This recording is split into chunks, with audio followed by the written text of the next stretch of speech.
म पत्रकारिता गरेँ। मैले 25 वर्ष पत्रकारिता गरेर म अप्रत्याशित आकस्मिक रूपमा सञ्चार तथा सूचना प्रविधि मन्त्रालयमा मन्त्रीको रूपमा जिम्मेवारीमा आएँ र आउनु पर्यो। त्यो अवस्था रह्यो।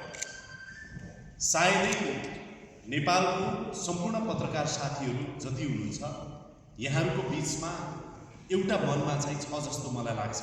त्यो भनेको के हो भनेदेखि राज्य सञ्चालन भनेको सधैँ राजनीतिकर्मी जसले राजनीतिलाई नै मूल पेशा बनाएका छन्, उनीहरूले मात्रै गर्न सक्छन्, उनीहरूले मात्रै गर्नुपर्छ र उनीहरू मात्रै राज्य सञ्चालनको लागि बनेको हो भन्ने केही पुरातन मूल्य र मान्यताहरू चाहिँ अब तोडिँदै गएका छन्।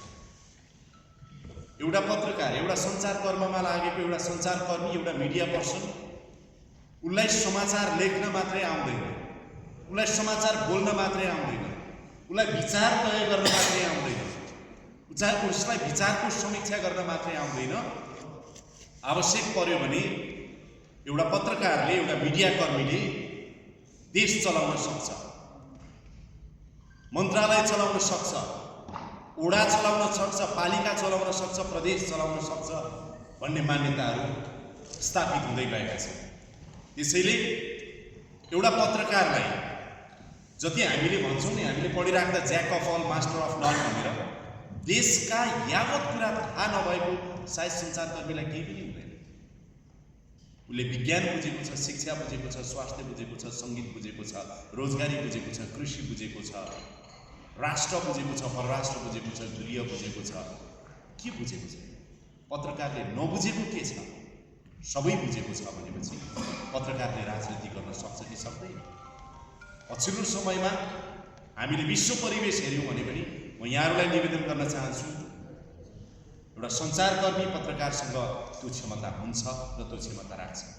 आज तपाईँहरूको साथी जगदीश खरेल सँगै मिडिया कर्म गरेको एउटा साथी एउटा मन्त्रालयमा गइराख्दाखेरि सम्भवतः यहाँहरूलाई त्यो एउटा गहिरो अनुभूति र खुसी भइरहेको होला कि हामी सँगैको साथी अहिले मन्त्रालयमा गएर एउटा मन्त्रीको रूपमा आफ्नो काम गरिरहेको छ भनिराख्दाखेरि मलाई के लाग्छ भने आज म सम्पूर्ण पत्रकारहरूको बिचमा रहेर यो भन्न सक्छु, त्यो जगदीश खरेल सरकारमा गएको र मन्त्री भएको मात्रै होइन कि राज्यले, जेन्जी जनआन्दोलनले, जेन्जी प्रतिनिधिहरूले, सम्माननीय प्रधानमन्त्री सुशीला कार्कीज्यूले र सम्पूर्ण मिडिया जगत र नेपाली जनताले पत्रकारलाई गरेको सम्मान हो यो, र यो सम्मानको रूपमा यहाँहरूले लिइराख्नु भएको छ भन्ने लागेको छ।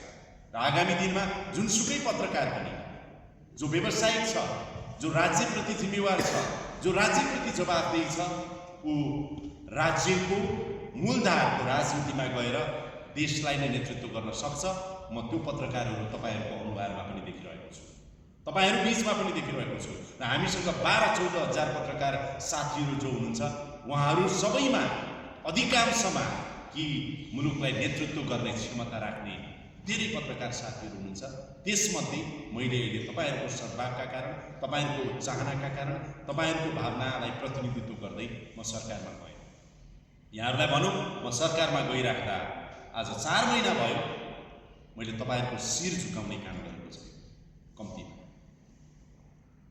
म माथि लागेको कलङ्कको दागको छिटा मैले तपाईँहरूको निधारमा पर्न चाहिँ दिएको छु।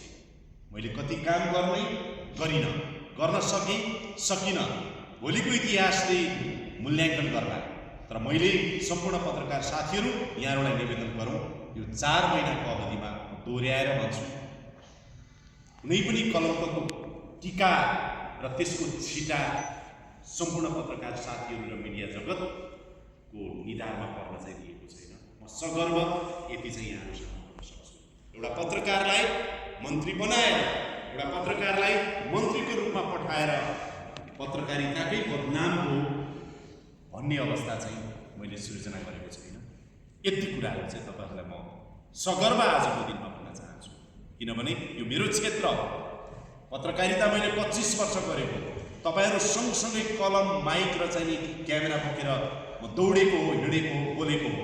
त्यसैले तपाईहरुको ईमान, तपाईहरुको प्रतिष्ठा, तपाईहरुको आत्मसम्मानप्रति दखल पर्नु हुँदैन, पत्रकारिता क्षेत्रमाथि दखल पर्नु हुँदैन भन्ने कुराहरुमा म सधैँ सचेत छु। त्यसैले म जतिन्जेल सरकारमा रहन्छु, सरकारमा रहेको अवधिसम्म म इमानदार भएर काम गर्छु। यति कुराहरु निवेदन गरे।